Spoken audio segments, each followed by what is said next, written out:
Hello everyone, welcome to study for M. दोस्तों, यदि आप लोग 5512 जूनियर असिस्टेंट की तैयारी कर रहे हैं तो हिंदी का ये प्रैक्टिस सेट आपके लिए इम्पोर्टेंट साबित होगा। देखो, अगर आपको जूनियर असिस्टेंट की नौकरी चाहिए तो 3 सब्जेक्ट को स्ट्रॉन्ग कर लें, जिसमें से आपका यूपीजी के हिंदी और कंप्यूटर। हिंदी का भी अहम रोल है आपके सिलेक्शन के लिए, तो हिंदी भी पढ़ना ज़रूरी है। यूपी की प्रैक्टिस सेट हम ऑलरेडी करा करा रहे हैं, हिंदी भी एक सेट करा दिया है और अब हिंदी भी कराएंगे समय समय पर और इम्पोर्टेंट होगा। क्लियर? इस प्रैक्टिस सेट हमारे द्वारा कराने से आपका क्या होगा कि हम जिस तरह से जीएस पढ़ाते हैं या यूपी जीके पढ़ाते हैं, उसी तरह से हिंदी भी डिस्कस करेंगे। हिंदी को कम नहीं आंकेंगे, हिंदी का प्रॉपर तरीके से प्रैक्टिस करेंगे, रिवीजन करेंगे।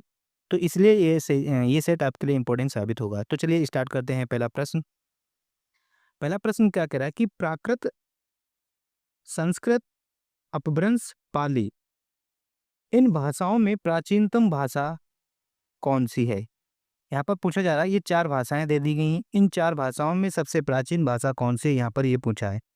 ईज़ी क्वेश्चन है, आप लोग जानते होंगे कि सबसे प्राचीन भाषा क्या है अपनी? संस्कृत भाषा सबसे प्राचीन है। क्लियर? याद रखेंगे। इसका तो राइट आंसर हो जाएगा ऑप्शन नंबर सी। लेकिन अब हमें यहाँ पर आगे नहीं बढ़ना है, इस पे और क्या इंपॉर्टेंट पॉइंट बनेंगे वो डिस्कस करेंगे। क्लियर? अगर हम भाषा क्रम की बात करें, सबसे पहले आप याद रखेंगे कि भाषाओं का क्रम क्या है।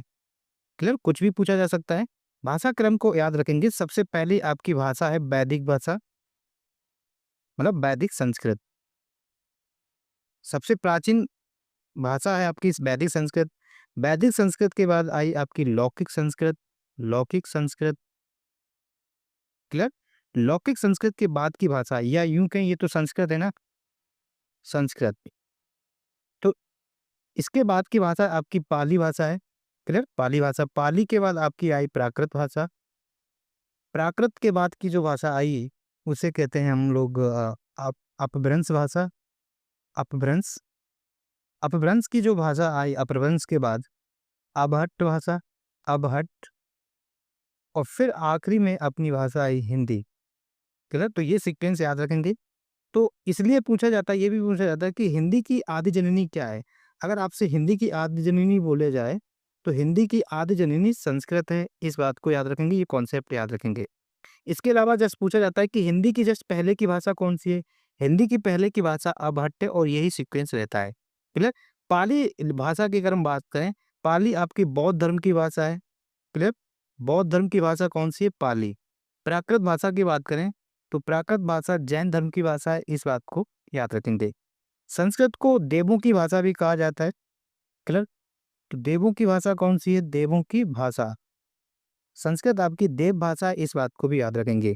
इसके अलावा और इम्पोर्टेंट अगर हम लोग डिस्कस करें, भाषा परिवार से भी प्रश्न पूछा जाता है।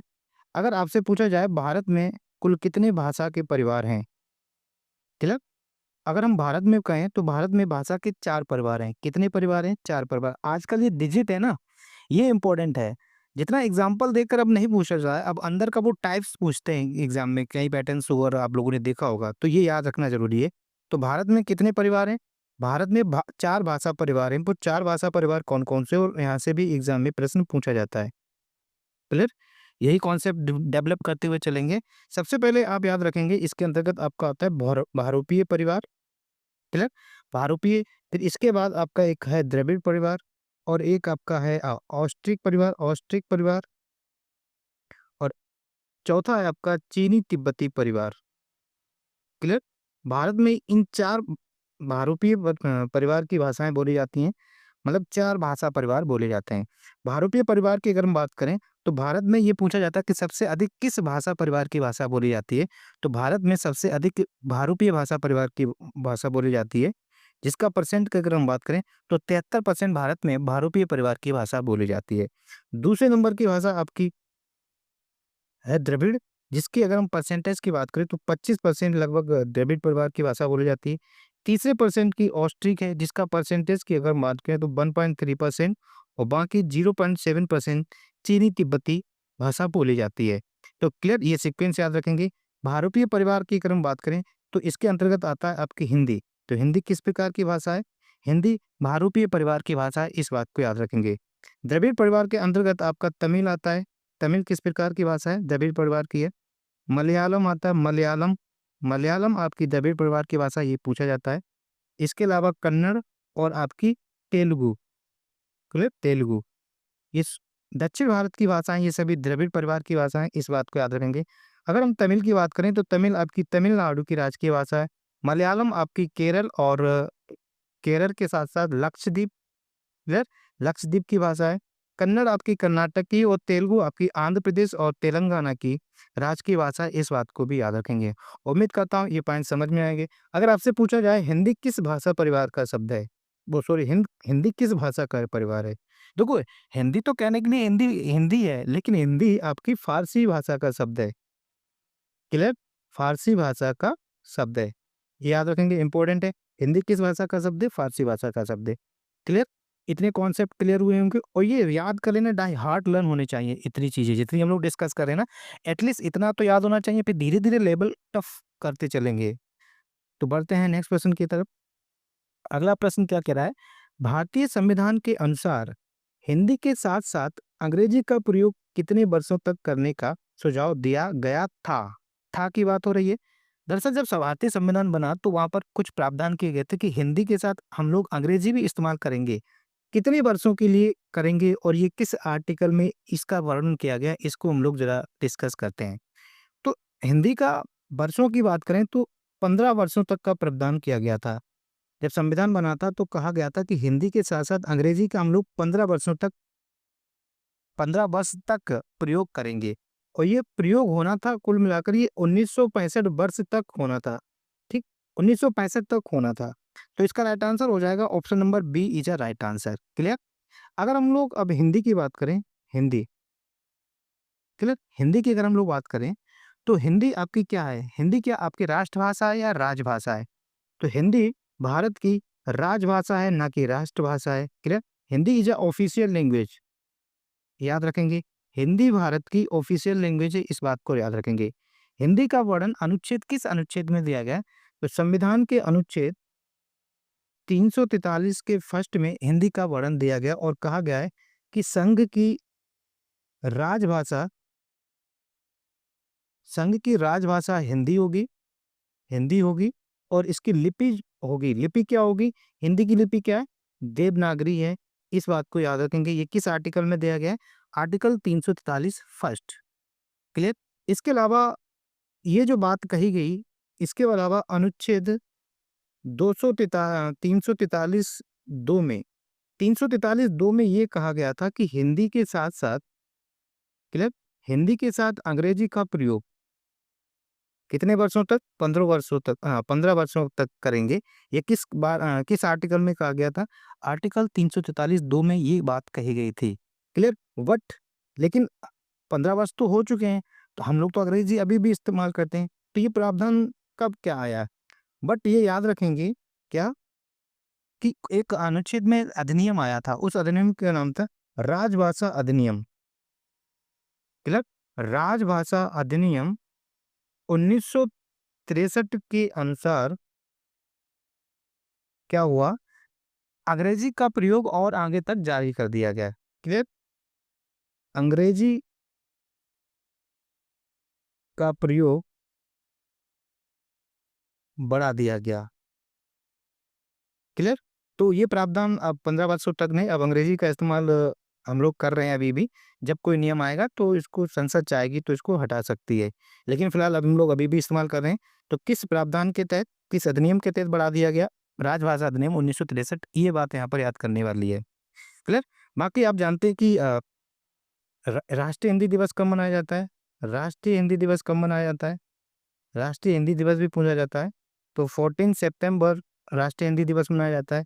जबकि आपसे पूछा जाए विश्व हिंदी दिवस कब मनाया जाता है, ये भी पूछे जाते हैं। विश्व हिंदी दिवस की बात करें तो 10 जनवरी को विश्व हिंदी दिवस मनाया जाता है, क्लियर। बढ़ते हैं नेक्स्ट प्रश्न की तरफ। अगला प्रश्न क्या कह रहा है कि हिंदी में दीर्घ स्वर कौन सा है, हिंदी में नहीं सॉरी, इनमें से निम्न में से दीर्घ स्वर की संख्या पूछी है।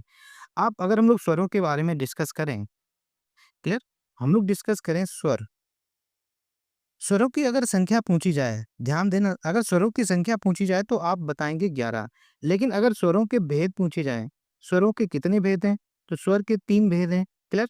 वो कौन कौन से भेद हैं, स्वरों को मेनली 3 भागों में बांटा गया है, जिसमें से आपका ह्रस्व स्वर, ये प्रश्न पूछा जा चुका था कि स्वर के कितने प्रकार हैं या कितने भेद हैं, 3। ऑप्शन में 11 भी मिला था, तो मोस्टली लड़कों ने 11 मार दिया कि सोचा ही नहीं। आपका ह्रस्व स्वर होता है, दूसरा आपका होता है दीर्घ स्वर होता है, दीर्घ स्वर, और तीसरा स्वर जो होता है वो होता है प्लुत स्वर। क्लियर? ये मात्रा के आधार पर है, जिसमें क्या होता है, ह्रस्व स्वर वो होते हैं जिसमें एक मात्रा का समय लगे। क्लियर? दीर्घ स्वर वो होते हैं जिसमें 2 मात्रा का समय लगे, और प्लुत स्वर वो होते हैं जिसमें ह्रस्व स्वर से 3 गुना समय लगे। क्लियर? अगर आपसे पूछा जाए ह्रस्व स्वर की संख्या कितनी है, तो ह्रस्व स्वर की संख्या 4 है, जिसमें से अ, ई, उ और री, ये 4 आपके क्या हैं, ह्रस्व स्वर हैं। और अगर हम लोग दीर्घ स्वर की बात करें, दीर्घ स्वरों की संख्या 7 है, जिसमें से आ, ई, उ। क्लियर? जिनमें से ये आपके मुख्य दीर्घ स्वर हैं। क्लियर? ये आपके क्या हैं, मुख्य दीर्घ स्वर हैं, याद रखेंगे। इसके अलावा आपका ए, आई, ओ और औ। क्लियर? ये भी दीर्घ स्वर हैं। क्लियर? इसके अलावा ये दीर्घ स्वर तो है ही हैं, इसके अलावा ये संयुक्त स्वर भी हैं। ये क्या है, ये संयुक्त स्वर भी हैं। संयुक्त स्वर क्यों है, क्योंकि ये मिलकर बने हुए हैं। ए मिलकर बना हुआ है आ और ई से, ए का निर्माण हुआ है आ और ई से, इस बात को याद रखेंगे, ये कॉन्सेप्ट क्लियर करेंगे। क्लियर? और आई का निर्माण हुआ है आई और ए से मिलकर ए बना हुआ है। ओ की अगर हम बात करें, तो आ प्लस उ मिलकर, आ प्लस उ मिलकर ओ बना हुआ है। वहीं अगर हम औ की बात करें, तो आ और ओ मिलकर औ बना हुआ है। क्लियर? तो ये कॉन्सेप्ट याद रखेंगे, इंपॉर्टेंट है, ये संधियों में काम आते हैं। तो आपका देखो आ आपका दीर्घ स्वर है। क्लियर? हालांकि ये भी दीर्घ स्वर है, बट इनमें से आ आपका मुख्य दीर्घ स्वर है। ये जो आ, ई, उ, ये आपके 3 दीर्घ स्वर हैं। दीर्घ स्वर वो होते हैं जो एक जैसे, जब 2 एक जैसे ह्रस्व स्वर आपस में मिलकर दीर्घ बनाते हैं। जैसे कि आ की अगर हम बात करें, आ मिलकर आ बनाता है, तो ये आपका क्या होगा, दीर्घ स्वर हो गया है। ई और ई मिलकर क्या बना रहा है, ई बना बना रहा है। उ और उ मिलकर क्या बना रहा है, उ। इसलिए ये आपके क्या है, दीर्घ स्वर हैं। एक बात समझ में है, option number A is a right answer. बढ़ते हैं नेक्स्ट प्रश्न की तरफ। अगला प्रश्न क्या कह रहा है कि किस वर्ग का उच्चारण स्थान कंठ तालु है। यहाँ पर पूछा है किस वर्ग का उच्चारण स्थान कंठ तालु है। तो यहाँ पर हम देखते हैं, ये पूरा कॉन्सेप्ट समझते हैं। देखते हैं, अगर हम लोग व्यंजन की बात करें, क्लियर, ये बात समझना आराम से जो डिस्कस करेंगे। व्यंजन की बात करें, अगर आपसे पूछा जाए मूल व्यंजनों की संख्या, क्लियर, ये भी प्रश्न पूछा जाता है कि मूल व्यंजन कितने हैं? मूल व्यंजन संख्या में 33 हैं, इस बात को याद रखेंगे। अदरवाइज नॉर्मल व्यंजन पूछा जाए तो इनकी संख्या कितनी है, 41 है। क्लियर? तो मूल व्यंजन संख्या में कितने मिले हम लोगों को, हम लोगों ने जाना संख्या में मूल व्यंजन 33 होते हैं, इस बात को याद रखेंगे। इन मूल व्यंजनों की बात करें, यही तो पूछा गया था कि व्यंजन को कितने भागों में बांटा गया है। तो आप बताएंगे, ये भी प्रश्न पूछा जा चुका है यूपी ट्रिपल सी के स्टोर कीपर में। व्यंजनों को मूलतः 3 भागों में बांटा गया है। क्लियर? व्यंजनों को कितने भागों में बांटा गया, 3 भागों में बांटा गया है, इस बात को याद रखेंगे। क्लियर? वो 3 भाग कौन-कौन से, ये अगर हम लोग चर्चा में लें, तो 3 भागों में बांटा गया, जिसमें से आपका स्पर्श व्यंजन, क्लियर, स्पर्श व्यंजन होते हैं, और आपके अंतस्थ व्यंजन होते हैं, अंतस्थ व्यंजन, और आपका एक ऊष्म व्यंजन। क्लियर? ये जो मूल व्यंजन होते हैं, व्यंजनों को 3 भागों में बांटा गया है। स्पर्श व्यंजन की संख्या पूछी जाए तो 25 होते हैं। भाई अंतस्थ व्यंजन संख्या में 4 होते हैं। उस व्यंजन भी संख्या में 4 होते हैं। इनको प्लस करेंगे तो ये 33 आते हैं। यही आपके 33 मूल व्यंजन होते हैं, और इसी आधार पर हमने बताया कि व्यंजन के कितने भाग होते हैं, व्यंजन के 3 भाग होते हैं। अब हम लोग डिस्कस करेंगे ये स्पर्श व्यंजन क्या होता है, अंतस्थ व्यंजन क्या होता है, ऊष्म व्यंजन क्या होता है, इसके अलावा और भी कोई इंपॉर्टेंट व्यंजन है वो डिस्कस करेंगे, और इनके उच्चारण स्थान डिस्कस करेंगे। क्लियर? अगर हम लोग दोस्तों स्पर्श व्यंजन की बात करें, हम लोग डिस्कस कर रहे हैं स्पर्श व्यंजन। स्पर्श व्यंजन संख्या में कितने होते हैं, 25 होते हैं। स्पर्श व्यंजन वो व्यंजन होते हैं जो हमारे मुख को टच करते हुए आते हैं। क्लियर? ये हमारे 5 वर्गों में बांटे गए हैं। स्पर्श व्यंजन के 5 वर्ग हैं, जिसमें से याद रखेंगे का, देखो कच्चा बादाम पक्का बादाम करके एक गाना था, उसे याद रखेंगे, का चा टा ता पा। हमारे साथ ऐसे ही याद करेंगे, क्या, का चा टा ता पा। क्लियर? क्या याद रखेंगे, का वर्ग, चा वर्ग, टा वर्ग, ता वर्ग और पा वर्ग। ये 5 वर्ग हैं, का चा टा था पा, का चा टा था पा, का चा टा पा, इस तरह से याद कर लेंगे। क्लियर? अगर हम लोग का वर्ग की बात करें, का वर्ग के अंतर्गत आता है आपका का, खा, गा, घा और ड़ा। भाई अगर हम चा वर्ग की बात करें, चा, छा, जा, झा और उइयां। टा वर्ग की बात करें, टा, ठा, डा, ढा और णा। टा वर्ग की बात करें, ता, था, दा, धा और ना। पा वर्ग में पा, फा, बा, भा, मा, ये याद होने चाहिए आपको। इसके अलावा यहाँ पर ये होते हैं, इसको रब कर देते हैं, सही से बना देते हैं। इसके अलावा आपने इसमें देखा होगा कि एक डा नीचे बिंदी वाला होता है और एक ढा होता है।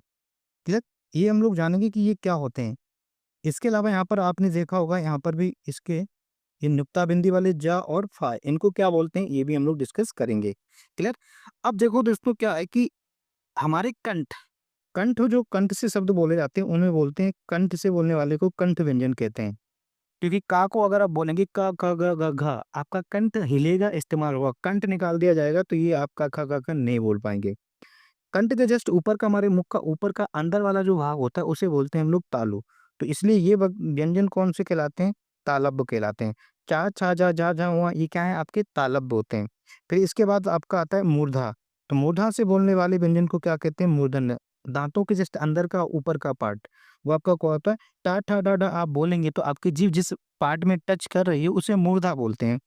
फिर आपके होते हैं ता, था, दा, धा। ता, था, दा, धा ना बोलने पर आपका जीभ दांत को टच करती है, इसलिए इन व्यंजनों को दंत व्यंजन कहते हैं।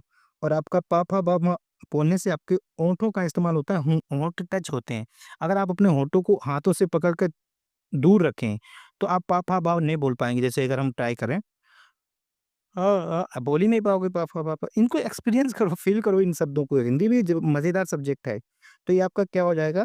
इन व्यंजनों को ओष्ठ व्यंजन कहते हैं।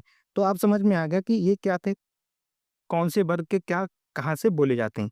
इसके अलावा ये जो पांचवा अक्षर है ना, ये जो आपका, यहाँ से थोड़ा मिस्टेक हो गई। क्लियर? ये जो आपका पांचवा अक्षर है, किसी भी वर्ग के पांचवें अक्षर को हम लोग क्या बोलते हैं? इनको नासिक व्यंजन बोलते हैं। क्लियर? ये व्यंजन आपके क्या कहलाते हैं? ये व्यंजन आपके नासिक व्यंजन कहलाते हैं।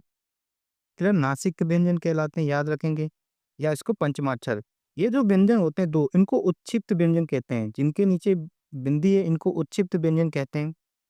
या इन दोनों को अतिरिक्त व्यंजन के नाम से भी जाना जाता है। क्लियर? ये इन दोनों को आगत व्यंजन कहते हैं, आगत व्यंजन कहते हैं, ये भी याद रखेंगे। देखो, इस वाले डा में, डा ढा में जिसके नीचे बिंदी है, और इन वाले डा ढा में अंतर क्या है? ये शब्द के, याद रखेंगे, ये शब्द के बीच में बा अंत में इस्तेमाल होते हैं, जबकि ये शब्द के शुरुआत में इस्तेमाल होते हैं। शब्द के शुरुआत में इस्तेमाल होते हैं। चलिए, शुरुआत में, जैसे कि अगर हम बात करें, आप लिखेंगे डमरू। डमरू लिखने पर आप देख रहे हैं कि डा के नीचे है। अगर आप लिखेंगे पेड़, पेड़ के नीचे क्या होगा? बिंदी। सड़क देखेंगे तो सड़क, मेढक देखेंगे तो मेढक, है ना? तो ये शुद्ध शुद्ध वाक्यों में भी इनका इस्तेमाल आप कर सकते हैं। तो ये बात समझ में आ गई, इसमें क्या होता है? क्लियर है? इसके बाद ये तो आपने समझ लिया व्यंजनों के बाद। यहीं पर हम लोग डिस्कस कर लेते हैं कि किसी भी वर्ग का, जैसे कि ये हम लोगों ने डिस्कस किया, किसी भी वर्ग का, जैसे कि पहला और दूसरा और बाकी ये तीसरे, किसी भी वर्ग का पहला अक्षर, पहला वर्ण और दूसरा वर्ण, याद रखना, किसी भी वर्ग का पहला और दूसरा वर्ग, यानी कि ये सभी वर्ग क्या हैं आपके? ये आपके अघोष होते हैं। क्लियर? बाकी ये सभी आपके क्या हैं? ये आपके सघोष होते हैं। इस बात को याद रखेंगे। क्लियर? अघोष क्या होते हैं, सघोष क्या होते हैं, ये आप समझ चुके हैं। इसके अलावा अल्पप्राण और महाप्राण भी होते हैं, इसको याद रखेंगे। तो देखो, किसी भी वर्ग का पहला, तीसरा और पांचवा वर्ग, ठीक, किसी भी वर्ग का पहला वर्ण, दूसरा वर्ण और पांचवा वर्ण आपका क्या होता है? ये आपका अल्पप्राण होता है। क्या होता है? अल्पप्राण होता है। क्लियर? जबकि बचा हुआ दूसरा और चौथा क्या होता है? आपका महाप्राण होता है। क्लियर? ये तो स्पर्श व्यंजन की कहानी थी, ये आप लोग समझ चुके हैं और यहाँ से रिलेटेड प्रश्न पूछे जाते हैं। इसके अलावा और अगर हम व्यंजन की बात करें, जैसे कि अब बचा हुआ हमारा व्यंजन कौन सा है? बचा हुआ हमारा व्यंजन अंतस्थ व्यंजन है। दोस्तों, भले ही समय लग रहा, बट आपको सीखने को मिलेगा। क्लियर? अंतस्थ व्यंजनों की हम लोगों ने बात की थी। अंतस्थ व्यंजन संख्या में कितने होते हैं? 4 होते हैं। इनमें से आपके क्या होते हैं? या, रा, ला और वा। अंतस्थ व्यंजन क्या होते हैं? संख्या में 4 होते हैं। कौन-कौन से होते हैं? या, रा, ला, वा आपके अंतस्थ व्यंजन है, इस बात को याद रखेंगे। इसके अलावा देखिएगा, यहीं पर सब कुछ खत्म करेंगे। जितने भी आपके यंत्रस्थ व्यंजन हैं, सभी यंत्रस्थ व्यंजन आपके सघोष होते हैं। क्या होते हैं? सघोष होते हैं। सभी अंतस्थ व्यंजन आपके अल्पप्राण होते हैं। क्लियर? अल्पप्राण होते हैं, याद रखा। अंतस्थ व्यंजन कैसे होते हैं? सघोष होते हैं। अंतस्थ व्यंजन कैसे होते हैं? अल्पप्राण होते हैं, इस बात को याद रखेंगे। दोस्तों, इनमें से जो या और वा है, इन या और व्या को यहाँ पर ऐसे नहीं लिखेंगे। आपका जो या और वा है, इनको दोनों को अर्धस्वर कहा जाता है।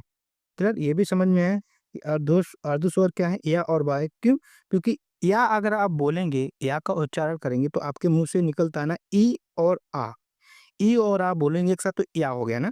वा की बात करें, ऊ और आ, ये आप क्या हो गए? उआ हो गए, है ना? ये आपके संधि में काम आता है ना, यार संधि में इनका इस्तेमाल होता है। तो ई और आ, ऊ और आ, ये आपका क्या है? अर्धस्वर होते हैं। क्लियर? इसके अलावा और क्या है? इसके अलावा या आपका क्या होता है? या आपका तालब्य होता है। या आपका क्या होता है? तालब्य होता है। क्लियर? या का उच्चारण स्थान क्या है? तालब्य। जबकि वा की अगर हम बात करें, वा आपका होता है दंतोष्ठ। क्लियर? दंतोष्ठ। वा आपका क्या है? दंत और ओष्ठ है, इस बात को याद रखेंगे, इम्पोर्टेंट है। भाई अगर हम रा की बात करें, रा आपको लुंठित होता है। रा को क्या बोलते हैं? लुंठित व्यंजन बोलते हैं। भाई रा किस स्थान से बोला जाता है? रा आपका मूर्धन्य होता है, इस बात को भी याद रखेंगे। अगर हम ला को डिस्कस करें, ला आपका पार्श्विक होता है। ला आपको पार्श्विक व्यंजन होता है। और ये आपका ला आपका दंत होता है। क्लियर? ला आपका क्या होता है? दंत होता है, इस बात को याद रखेंगे। क्लियर? ये बात समझ में है? इसको करते हैं मिनिमाइज। ये बात समझ में आई होगी, इसको हम लोग करिए साइड में। क्लियर?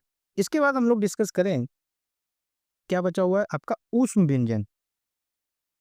ऊष्म व्यंजन को अगर हम लोग चर्चा में लें, आप जानते हैं कि ऊष्म व्यंजन संख्या में 4 होते हैं, जिसमें से सा, सा, सा और हा।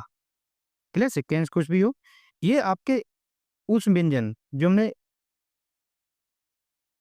क्लियर? इसको बैक करते हैं। ऊष्म व्यंजन संख्या में कितने होते हैं? 4 होते हैं, इस बात को समझ में आ गया। ये चारों के चारों ऊष्म व्यंजन आपके क्या होते हैं? ये आपके महाप्राण होते हैं। मतलब चारों ही ऊष्म व्यंजन क्या होते हैं? महाप्राण होते हैं, इस बात को याद रखेंगे। चारों ही ऊष्म व्यंजन क्या होते हैं? महाप्राण होते हैं।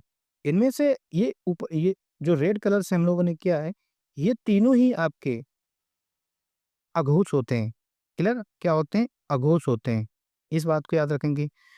ये तीनों ही सा के जो रूप हैं वो आपके अघोष होते हैं, इस बात को याद रखेंगे। भाई अगर हा को चर्चा में लें, हा आपका सघोष होता है। क्लियर? हा आपका सघोष होता है। इंपॉर्टेंट पॉइंट ये है जो डिस्कस कर रहे हैं, हा को काकल्य व्यंजन कहते हैं। कौन सा व्यंजन आपका काकल्य व्यंजन होता है? हा आपका काकल्य व्यंजन है, इस बात को याद रखेंगे। हा आपका कंठ होता है, इस बात को भी याद रखेंगे। क्लियर? हा आपका कंठ होता है, हा आपका व्यंजन, तो हा आपका महाप्राण है। ये तो हम लोगों ने जितने भी ऊष्म व्यंजन होते हैं यहाँ पर रख लो। ऊष्म व्यंजन आपके क्या होते हैं? महाप्राण होते हैं, ये बात को समझ में आएगा। इसके अलावा अगर हम लोग सा की चर्चा में लें, सा आपका किस प्रकार का सा होता है? सा आपका तालव्य सा होता है। सा को बोलने से शा बोलते हैं इसको, हमारी जीभ तालु में टच होनी चाहिए, तो ये आपका क्या तालव्य शा होता है, तो इसको क्या बोलते हैं? शा। एक अगर हम इस वाले सा की बात करें, इसको बोलने से हमारी जीभ मूर्धा में टकराती है, इसलिए ये मूर्धन्य सा होता है। क्लियर? और ये वाला जो सा होता है, इसको हमारी जीभ जो है ना दांतों को टच हो करती है, इसलिए ये आपका दंत सा होती है। ये तीनों ही सा की कहानी हो गई। क्लियर? यहाँ से कुछ भी प्रश्न पूछा जाएगा आप कर लेंगे। इसके अलावा हमारे पास होते हैं संयुक्त व्यंजन। क्लियर? संयुक्त व्यंजन भी इंपॉर्टेंट है। संयुक्त व्यंजन की बात करें तो संयुक्त व्यंजन भी संख्या में 4 होते हैं, जिनमें से आपका छा, त्रा, ज्ञा और स्र, ये आपके संयुक्त व्यंजन होते हैं। संयुक्त इसलिए होते हैं क्योंकि ये 2 व्यंजनों से मिलकर बने होते हैं। जैसे कि अगर हम छा की बात करें, छा मिलकर बना होता है का और सा से मूर्धा वाला, और आपका त्रा मिलकर बना होता है ता और रा से। भाई आपका ज्ञा मिलकर बना होता है जा और वहाँ से। आपका श मिलकर बना होता है तालब वाला श और रा से। क्लियर? ये याद रखेंगे। इसके अलावा दोस्तों एक होता है द्वित्व व्यंजन। द्वित्व व्यंजन क्या होता है? द्वित्व व्यंजन वो व्यंजन होते हैं जब दो व्यंजन एक जैसे आपस में जुड़े होते हैं।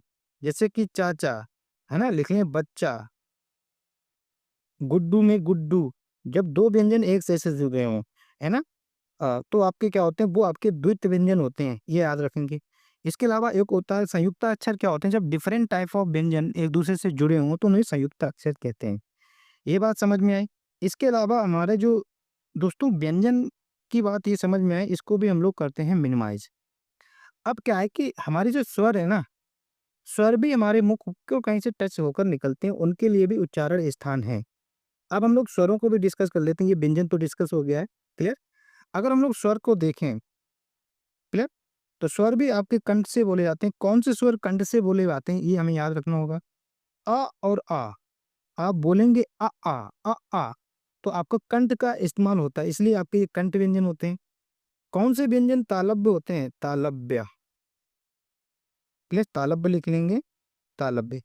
तो ई ई ई को प्रोनाउंसिएशन करने पर हमारी जीभ तालु को टच होती है, तो ये तालब्य में आ जाते हैं। मूर्धन्य व्यंजन में आपका एक ही आ जाता है, री। ऋषि वाला री आपका मूर्धन्य में आ जाता है। ओष्ठ की अगर हम बात करें, कौन से व्यंजन स्वर ओष्ठ के अंतर्गत आते हैं? ओष्ठ में आपका उ और उ ओष्ठ में आता है। वहीं अगर हम बात करें कंठ तालब्य, क्लियर, जो प्रश्न हमारा पूछा गया वो अब आया है पॉइंट। तो ए और ऐ, क्लियर, ए और ऐ आपके कंठ तालब्य होते हैं। इसके अलावा कंठोष्ठ है, क्लियर, ओ और ओ आपके कंठोष्ठ होते हैं। आई होप, उम्मीद करता हूँ ये सारे पॉइंट समझ में आएंगे। देखो इतना तो पढ़ना ही पड़ेगा, बार बार ये हम प्रैक्टिस से करेंगे ना, ये सब चीज़ बार बार बताएंगे आपको। मेहनत करेंगे, लगे रहेंगे, माइंड में चीज़ें बैठ जाएंगी। जितनी बार पढ़ोगे ना उतनी बार चीज़ें याद होंगी। तो आलस नहीं करना, ज़्यादा से ज़्यादा 1 घंटे का वीडियो होगा। तो इसका राइट आंसर क्या हो जाएगा? हाँ आपका क्या है? हाँ तो आपका कंठ होता है, कंठ तालब्य होता नहीं है। हाँ को हम काकल व्यंजन भी कहते हैं। चा, चा आप जानते हैं तालब्य होता है। या आपने अभी देखा था ये अंतस व्यंजन का है। ए ऐ आपका क्या है? इसके अलावा ए भी आपका क्या होता है? ये आपका कंठ तालब्य होता है। So option number D is a right answer. बढ़ते हैं नेक्स्ट क्वेश्चन की तरफ। बाकी इसकी पीडीएफ आपको स्टडी 4 AM करके हमारा टेलीग्राम चैनल है, डिस्क्रिप्शन बॉक्स में लिंक मिल जाएगी, वहां से ज्वाइन करके पीडीएफ डाउनलोड कर सकते हैं। उच्चारण स्थान के आधार पर उमिया व्यंजन है, ये किस प्रकार का व्यंजन है? आप जानते हैं कि ये किस वर्ग का है? चा वर्ग का है। और चा वर्ग के व्यंजन क्या होते हैं? चा वर्ग के व्यंजन तालब्य होते हैं, या तो जानते हैं। तो इसका राइट आंसर क्या हो जाएगा? Option number A is a right answer. Clear? पीछे इसीलिए पढ़ाया गया, अब आराम से आप कर सकते हैं। अगला प्रश्न क्या कह रहा है? निम्नलिखित विकल्पों में से किस विकल्प में सभी शब्द व्यक्तिवाचक संज्ञाएं हैं? व्यक्तिवाचक संज्ञाएं वो होती हैं जो किसी व्यक्ति का नाम हो, पर्टिकुलर किसी वस्तु का नाम हो, है ना, किसी व्यक्ति या वस्तु का नाम, स्थान का नाम, वो क्या होते हैं? आपके व्यक्तिवाचक होते हैं। देखो राम की बात करें, एक व्यक्ति का नाम है। रामचरितमानस किसी पुस्तक का नाम है, पुस्तक एक आपकी वस्तु में आ गई। गंगा आपका क्या है? एक स्थान का नाम है या एक वस्तु, कुछ भी ले लो, गंगा तो एक नाम है ना, नदी का। तो ये आपके क्या हो गए? ऑप्शन नंबर ए इसका राइट आंसर हो जाएगा। बाकी संज्ञाएं आप जानते हैं, संज्ञा 5 प्रकार की होती हैं, वो आगे अभी डिस्कस करेंगे। अगला प्रश्न कह रहा है कि हमें अपशब्द नहीं बोलना चाहिए, व्याकरण की दृष्टि से रेखांकित शब्द है। यहाँ पर ये पूछा जा रहा है कि ये अपशब्द शब्द क्या है व्याकरण की दृष्टि से। तो हम बात करें अपशब्द शब्द व्याकरण की दृष्टि से संज्ञा शब्द है। क्लियर? कैसा शब्द है? संज्ञा शब्द है। देखो विशेषण है नहीं, उपसर्ग है नहीं और अव्यय है नहीं। तो इसका राइट आंसर क्या हो जाएगा? Option number B is right answer. हमें अपशब्द नहीं बोलना चाहिए। क्लियर? बढ़ते हैं नेक्स्ट प्रश्न की तरफ।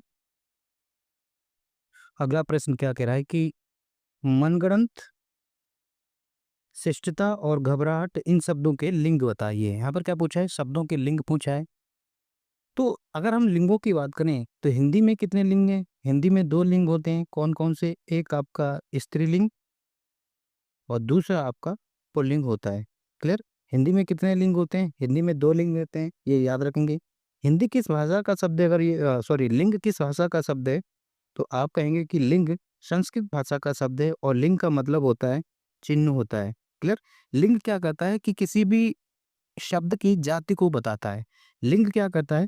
किसी शब्द की जाति को बताता है। क्लियर? किसी भी शब्द की जाति को बताता है कि वो शब्द स्त्री है या पुरुष है। ये कौन निर्धारित करता है? ये आपका लिंग निर्धारित करता है। तो दोस्तों दुनिया में जो भी चीज़ विद्यमान है, या तो वो स्त्रीलिंग है या फिर वो पुल्लिंग है। हिंदी के परिप्रेक्ष्य में देखें तो या तो वो स्त्रीलिंग होगा या तो वो पुल्लिंग होगा। तो ऐसे हम लोग इनको कब तक रटेंगे, है ना? वैसे हम लोग किताबों में पढ़ते हैं पहाड़ों के नाम, दिनों के नाम, शहरों के नाम, देश के नाम, नदियों के नाम, ऐसे किन-किन के नाम याद करेंगे, है ना?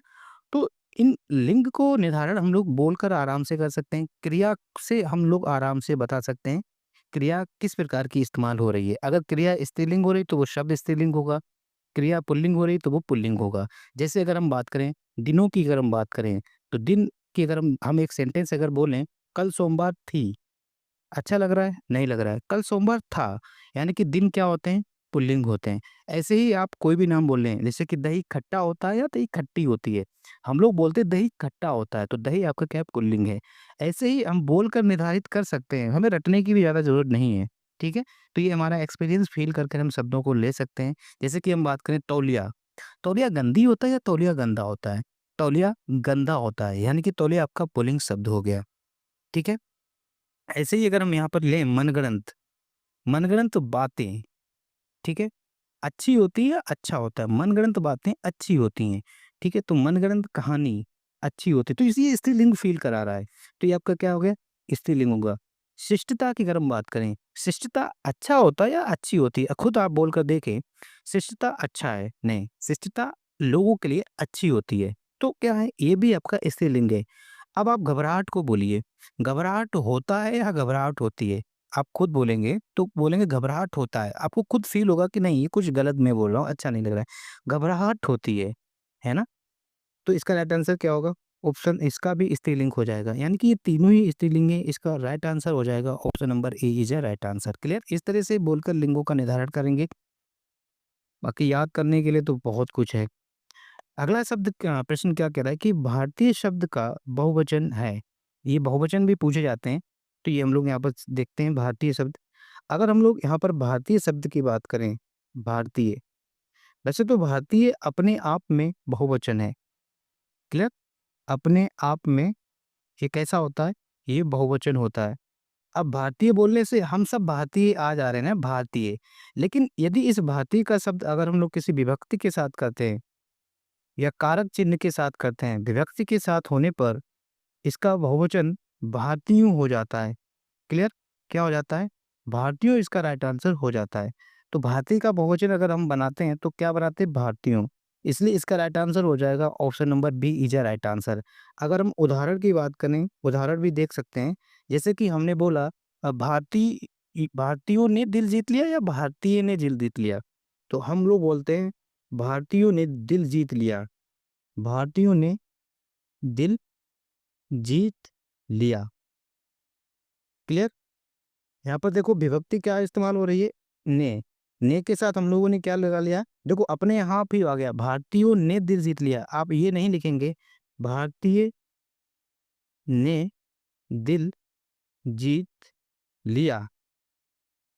तो यहाँ पर एक वचन फिर हो रहा है, लेकिन बहुवचन के रूप में हम लोग क्या करेंगे? भारतीयों ने करेंगे। अगर हम विभक्ति का इस्तेमाल ना करें, तो हम लोग लिख सकते हैं भारतीय सेना। ठीक? अब यहाँ पर देखो भारतीय सेना क्या है? ये भी तो प्लुरल में है, लेकिन यहाँ पर कोई विभक्ति का यूज़ नहीं हुआ है। तो यहाँ पर हम लोगों ने यूँ-यूँ नहीं किया है ना। तो भारतीय सेना ने, अब हम लोग लिखते हैं भारतीय सेना। भारतीय यहाँ पर एक के लिए नहीं बताए जा रहे, भारतीय का मतलब पूरी भारत के जितने सेना ने पाकिस्तानियों को धूल चटा दिया, है ना? पाकिस्तानियों को धूल चटा दिया। ठीक है? और ये ऑपरेशन सिंदूर के तहत, है ना? तो इस प्रकार से भी एग्ज़ाम्पल से लेकर हम लोग समझ सकते हैं।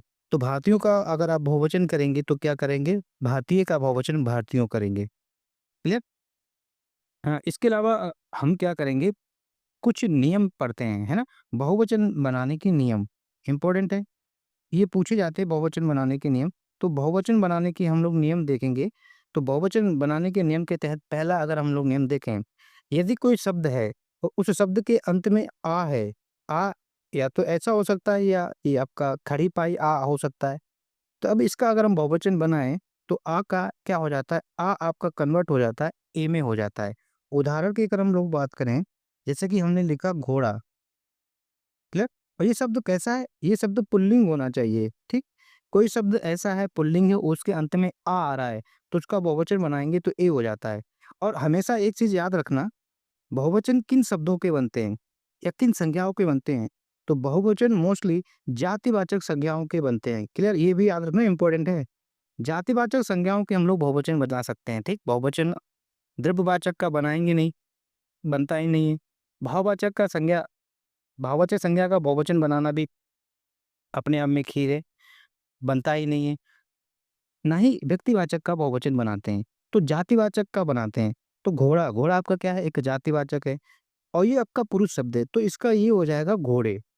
ऐसे ही अगर हम बात करें लड़का, लड़का क्या होता है? लड़का आपका एक पुल्लिंग शब्द है और ये आपका जातिवाचक भी है। तो इसका बनाएँगे तो क्या हो जाएगा? लड़के हो जाएगा। तो कहने का मतलब ये है कि जब किसी पुल्लिंग शब्द के अंत में आ आए, तो उसका बहुवचन बनाते हैं तो उसमें क्या कर देते हैं? ए कर देते हैं। उदाहरण के तौर पर आप इस नियम को कैसे याद रखेंगे? आप एक पर्टिकुलर नाम ऐसा याद रखें जो आप लिखना जानते हैं। आप लड़का लिखना जानते हैं? लड़का का बहुवचन आप लड़के लिख लो। आप जानते हैं कि लड़का लड़के लिखा जाता है। इसका मतलब लड़का आपका पुल्लिंग शब्द है। तो जब किसी पुल्लिंग शब्द के अंत में आ आता है तो उसमें ए बनाते हैं। क्लियर? एक नियम ये हो गया। दूसरा नियम की अगर हम बात करें, यदि कोई शब्द है और उसके अंत में आ रहा है, क्लियर? ओनली आ है और ये शब्द कैसा हो? ये शब्द आपका स्त्रीलिंग है, तो इसका ए हो जाता है या फिर इस तरह से मात्रा चढ़ा देते हैं। क्लियर? जैसे कि अगर हम बात करें शाम, शाम आपका क्या है? स्त्रीलिंग शब्द है और इसके अंत में माँ आ रहा है ओनली, तो इसका हो जाएगा शामे, ठीक? अगर हम बात करें बहन, बहन अपने आप में स्त्रीलिंग शब्द है और इसके अंत में आ रहा है, तो ये हो जाएगा पुल्लिंग इसका बहुवचन बनाएँगे तो ये हो जाएगा बहनें। समझ में आ रहा है? क्लियर। अगला नियम क्या है? नियम नंबर 3 क्या कह रहा है? कह रहा है कि यदि किसी स्त्रीलिंग शब्द में अंत में ई आए या फिर ये छोटी ई आए और ये शब्द कैसा हो? ये शब्द आपका स्त्रीलिंग हो, तो इसका हम लोग क्या कर देते हैं? इसमें इयाँ शब्द जोड़ देते हैं। क्लियर? क्या शब्द जुड़ जाता है? इसमें इयाँ शब्द जुड़ जाता है। जैसे हम बात करें तिथि, तिथि में अंत में ई आ रहा है और ये स्त्रीलिंग शब्द है, तो इसका पुल्लिंग बनाएँगे तो क्या हो जाएगा? तिथियाँ हो जाएगा। क्लियर? तिथियाँ। ऐसे ही अगर हम बात करें जाति, जाति का हो जाएगा जातियाँ इम्पोर्टेंट है, ये एग्ज़ाम में आता है। तो जाति का क्या हो जाएगा? जातियाँ हो जाएगा। अगला नियम क्या कह रहा है? नियम नंबर 4 की बात बात करें। नियम नंबर 4 ये कह रहा है कि यदि कोई शब्द है और उस शब्द के अंत में बड़ी ई की मात्रा है और ये शब्द कैसा हो? ये शब्द स्त्रीलिंग हो, तो इसमें क्या होता है? बड़ी ई कन्वर्ट हो जाती है छोटी ई में, क्लियर? और उसमें एक्स्ट्रा जुड़ जाता है, या शब्द जुड़ जाता है, इसका बहुवचन बनाएँ। ऐसा स्त्रीलिंग शब्द जिसके अंत में बड़ी ई आ रही है, जैसे कि अगर हम बात करें नदी, नदी के अंत में बड़ी ई आ रही है और नदी अपने आप में स्त्रीलिंग है, तो इसकी बड़ी ई बदल जाती है छोटी ई में और इसमें जुड़ जाता है या। तो नदी का बहुवचन होता है नदियाँ। ऐसे ही अगर हम बात करें बधाई, बधाई के अंत में ई आ रहा है, स्त्रीलिंग शब्द है, तो इसका हो जाएगा बधाइयाँ। बड़ी ही छोटी में कन्वर्ट हो जाती है और यहाँ शब्द जुड़ जाता है। जैसे एक और ले लें, हमने लिखा नारी, तो नारी का हो जाएगा इस तरह से नारियाँ। क्लियर? अगला नियम 5 क्या कह रहा है कि यदि कोई स्त्रीलिंग शब्द है और उसके शब्द में या शब्द है, ये शब्द कैसा हो? स्त्रीलिंग है, तो इसका पुल्लिंग में या का या हो जाता है। क्लियर? जैसे कि अगर हम बात करें डिबिया, तो डिबिया का डिबियो नहीं होता है, डिबिया हो जाता है। क्लियर? या का या हो जाता है। जैसे हम बात करें गुड़िया, गुड़िया अपने आप में स्त्रीलिंग शब्द है, पुल्लिंग बनाएँगे तो इसका हो जाएगा मतलब बहुवचन बनाएँगे तो हो जाएगा गुड़ियाँ। अगला नियम क्या कह रहा है? नियम नंबर 6 की अगर हम बात करें, यदि कोई स्त्रीलिंग शब्द है और उसके अंत में आ शब्द आ रहा है, तो उसमें क्या हो जाता है? ए जुड़ जाता है। क्लियर? उसका क्या हो जाता है? ए हो जाता है। जैसे कि बाकी एज इट इज़ रहता है, ए शब्द एक्स्ट्रा जुड़ जाता है। जैसे कि हम बात करें माता, माता का बहुवचन हो जाएगा माताएँ। क्लियर? स्त्रीलिंग शब्द है आपका भुजा और अंत में आ रहा है, इसका पुल्लिंग करेंगे तो क्या हो जाता है, भुजाएं। क्लियर। इसको मिनिमाइज करते हैं। ये कॉन्सेप्ट समझ में आ गया होगा, इतनी बात समझ में आ गई होगी। क्लियर। इसको हम लोग कर रहे हैं साइड में। अगला नियम क्या कह रहा है, नियम नंबर अगर हम 7 की बात करें, नियम नंबर 7 की बात करें, अगर कोई भी शब्द स्त्रीलिंग है और उसके अंत में ऊ हो या ऊ हो, और ये शब्द कैसा हो, ये शब्द अपने आप में स्त्रीलिंग हो, तो इसका ऊ और ऊ कन्वर्ट हो जाता है छोटे ऊ में। क्लियर, छोटे ऊ में बदल जाता है, और इसमें एक नया शब्द जोड़ जाता है, ए या ओ जोड़ लेते हैं बहुवचन बनाने में। जैसे कि अगर हम बात करें वस्तु, वस्तु अपने आप में स्त्रीलिंग शब्द है और अंत में इसके क्या आ रहा है, ऊ आ रहा है, तो वस्तु ऊ तो ऊ ही हो जाएगा, छोटा ऊ या बड़ा ऊ वो छोटे ऊ में कन्वर्ट हो जाता है। इसमें ए जोड़ देते हैं या फिर ओ भी जोड़कर लिख सकते हैं। तो वस्तु का, वस्तुएं भी बहुवचन सही है और वस्तुओं भी सही है। ऐसे ही अगर हम बात करें बहु, बहु में आपका बहु, हु आपका ऊ छोटे ऊ में बदल जाएगा, तो आप बहुएं भी कर सकते हो और बहुओं भी कर सकते हो। ऐसे बधु का बधुओं या बधुएं कर सकते हैं। ये बात समझ में। कुछ शब्द ऐसे हैं जो हमेशा बहुवचन में प्रयोग होते हैं, जैसे कि हम बात करें प्राण, प्राण अपने आप में बहुवचन में होता है, इसको प्राणों नहीं करते हैं। लोभ। क्लियर। आपका दर्शक,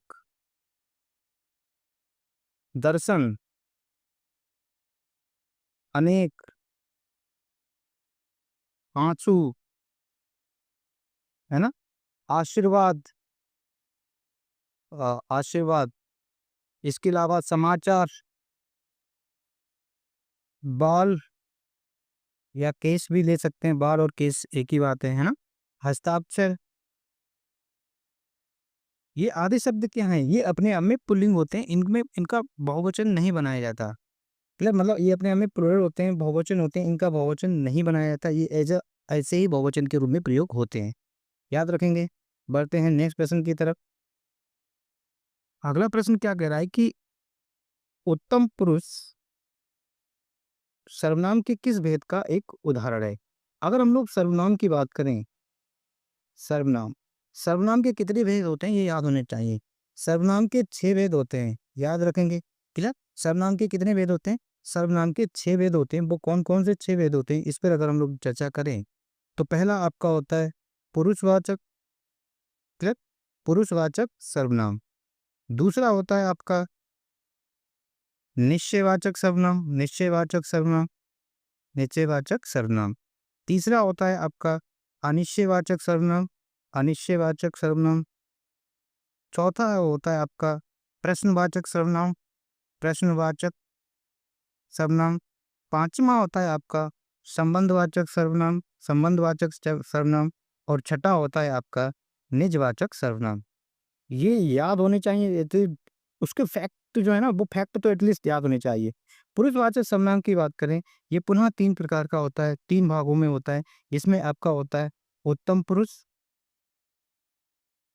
मध्यम पुरुष और अन्य पुरुष। क्लियर। उत्तम पुरुष में आ जाता है मैं और हम आपके क्या हैं, ये किस प्रकार के सर्वनाम है, ये पुरुषवाचक सर्वनाम के अंतर्गत उत्तम पुरुष हैं। भाई मध्यम पुरुष की बात करें, मध्यम पुरुष में तू, तुम और सम्मान के रूप में आप भी हम लोग इस्तेमाल करते हैं। अन्य पुरुष में वह, वे, यह, ये आदि क्या है, अन्य पुरुष हैं। क्लियर।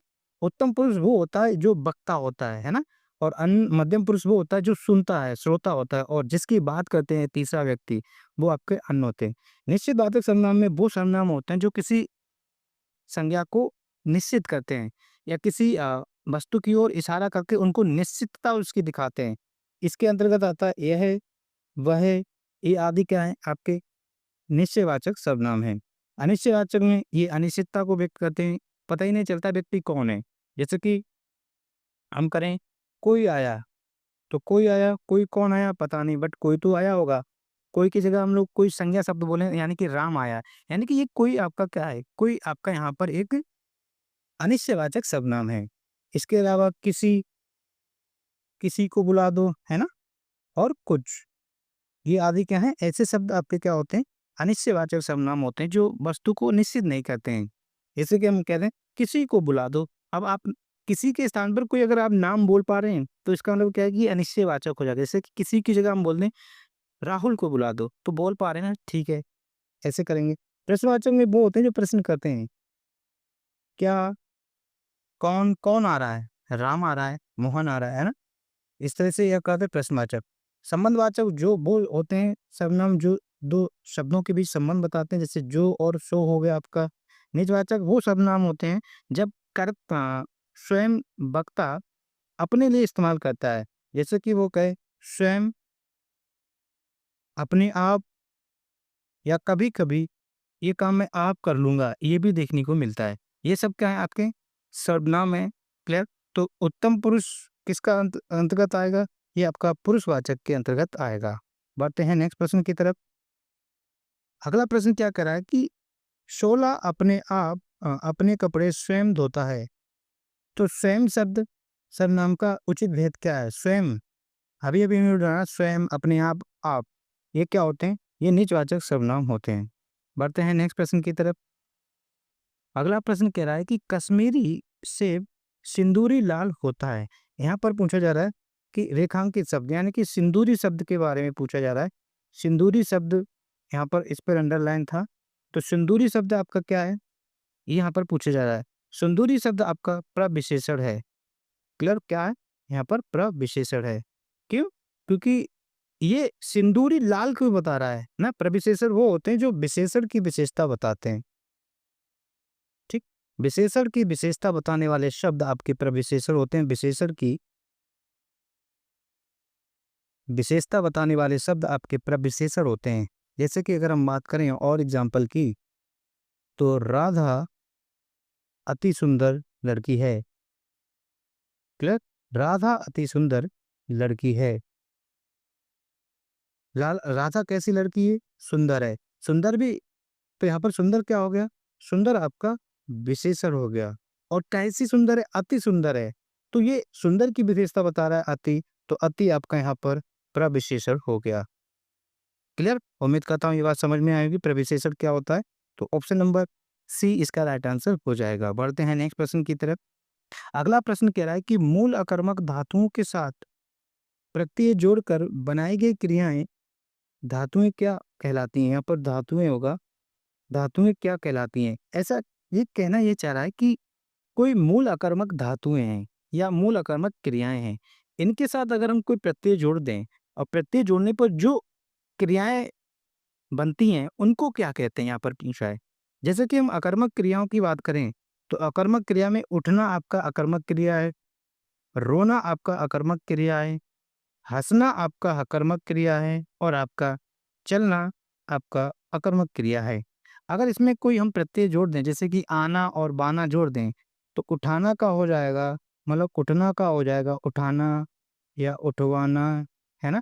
रोना का हो जाएगा ऐसे रुलाना, रुलवाना, हंसना, हंसाना और हंसवाना, चलाना, चलवाना। क्लियर? आगे जब ये इस प्रकार के जब क्रियाएं में प्रत्यय जोड़ देते हैं, तो ये क्रियाएं आपकी साधित सकर्मक धातु कहलाती हैं। क्या कहलाती हैं? साधित सकर्मक धातु। क्लियर? क्या कहते हैं? साधित सकर्मक धातु कहते हैं। ऑप्शन नंबर सी इसका राइट आंसर हो जाएगा। क्लियर? बढ़ते हैं नेक्स्ट प्रश्न की तरफ। अगला प्रश्न कह रहा है कि यहाँ पर रेखांकित शब्द कौन सा है? क्लियर? अगला प्रश्न क्या कह रहा है कि आज का लेखक उपन्यास लिख रहा है, रेखांकित शब्द में कौन सा कारक है? यानी कि इस उपन्यास में पूछा जा रहा है कि कारक कौन सा है। लेखक क्या लिख रहा है? लेखक उपन्यास लिख रहा है, तो क्या आ रहा है? ये आपका लेखक का क्या होगा? ये कर्म हो गया, ये आपका क्या हो गया? कर्म कारक हो गया। क्लियर? कौन सा कारक हो गया? कर्म कारक। तो इसका राइट आंसर क्या हो जाएगा? ऑप्शन नंबर बी इसका राइट आंसर हो जाएगा, सरलता। अगर हम कारक की बात करें, कारक आपसे पूछा जाए कारक कितने प्रकार के होते हैं, तो आप कहेंगे कि कारक 8 प्रकार के होते हैं।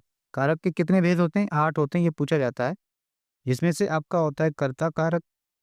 क्लियर? कर्ता कारक। दूसरा होता है आपका कर्म कारक। ये याद होने चाहिए, याद ऐसे फैक्ट तो याद ही करा देंगे। कर्ता कर्म कारक। फिर इसके बाद करण कारक। चौथा अगर हम देखें अपादान कारक, पांचवें के रूप में देखें संप्रदान कारक, छठा आपका अ, अधिकरण कारक, अधिकरण कारक, सातवां आपका संबोधन कारक, संबोधन कारक, और आठवां आप लिख लेंगे बचा हुआ संबंध कारक। क्लियर? ये 8 कारक होते हैं। इनकी विभक्तियां अगर हम बात करें तो विभक्तियों से आराम से पहचान सकते हैं कि कौन सा कारक क्या है। कर्ता का विभक्ति ने होती है, कर्म का वो होती है, करर का मतलब से या के द्वारा होती है। क्लियर? उस कर्ता का हथियार या औजार जिसके द्वारा वो काम कर रहा है, जैसे कि लेखक पेन से लिख रहा है तो पेन के बाद से भी आ गया, ऐसे भी पहचान सकते हैं। अपादान का मतलब होता है कोई चीज उससे अलग हो रही है, अलग होने के लिए क्या यूज करते हैं, से। संप्रदान मतलब किसी के लिए कुछ करना, तो के लिए यहाँ पर हो जाएगा। क्लियर? के वास्ते भी लिख सकते हैं। ये क्या है, संप्रदान कारक। अधिकरण का मतलब किसी पर पोजीशन बता रहे, में, पर, भीतर, ये क्या हो गया, अधिकरण हो गया। संबोधन का मतलब किसी को संबोधित करना, एड्रेस करना, जैसे कि हे, ओह, और इनकी पहचान एक्सक्लेमेटरी मार्क्स होता है, विस्मयादिबोधक चिन्ह होता है। संबंध कारक में आपके नौ होती हैं, जैसे कि न, नी, ने, रा, री, रे, रा, री, रे, का, की, के। ये क्या हो गए, आपके संबंधी कारक की विभक्तियां हो गई। क्लियर? ये याद रखेंगे। बाकी एग्जाम्पल जैसे जैसे करते जाएंगे तो हम लोग करते जाएंगे। अगला प्रश्न क्या कह रहा है, राम ने खाया होगा, इसमें खाया होगा किस प्रकार की क्रिया है, मतलब भूतकाल की क्रिया है। अभी ये पूछा रहा है, अपूर्व भूत है, संदिग्ध भूत है, हेतु हेतु भूत है, और आसन्न भूत है। यहाँ पर काल से संबंधित प्रश्न है। तो राम ने खाया होगा, होगा से आप नहीं लेंगे, भविष्य में नहीं जाएंगे। अगर आप यहाँ पर हैं तो उसने खाया, आपने राम को माना कि घर पर छोड़कर आए, तो अब आपसे पूछा राम ने खाना खा लिया होगा, तो आपके लिए तो वो पास्ट हो गया ना। आपने सोचा अरे यार खाया होगा या नहीं होगा पता नहीं, तो यानी कि ये संदिग्ध, डाउटफुल है, तो आपका क्या हो जाएगा, संदिग्ध भूत हो जाएगा। इन्हें वाक्यांकों को रटना नहीं होता, ऐसे ही फील करके हम लोग बात करते हैं। अगर हम काल की बात करें, काल क्या होते हैं, क्रिया को रूप को देखकर, ठीक, क्रिया के रूप को देखकर हम बता सकते हैं कि उसका क्या समय है, क्रिया किस समय हो रही है, वो आपका काल होता है ना। वर्तमान में क्रिया हो रही है, भविष्य में होगी, या पास्ट में हम लोग भूतकाल में कर चुके हैं, तो क्रिया के रूप को ही हम देखते हैं कि क्रिया किस समय हो रही है, वो उसका काल होता है। काल की अगर हम बात करें तो काल के 3 भेद होते हैं। ये पूछा जाता है कि काल कितने भेद होते हैं, 3 भेद होते हैं, जिसमें से आपका होता है भूतकाल, दूसरा होता है आपका वर्तमान काल, और तीसरा होता है आपका भविष्य काल। देखो ये प्रैक्टिस सेट है, इसलिए आपको बहुत ज़्यादा डिटेल में नहीं बता रहे, बट आपको इतना तो बता दे रहे हैं कि आपका होलसेल रिवीजन हो जाए पूरा हिंदी। भूतकाल के भेद पूछे जाते हैं, तो भूतकाल के 6 भेद होते हैं, याद रखेंगे। भूतकाल के कितने भेद होते हैं, 6 भेद होते हैं, ये याद रखेंगे।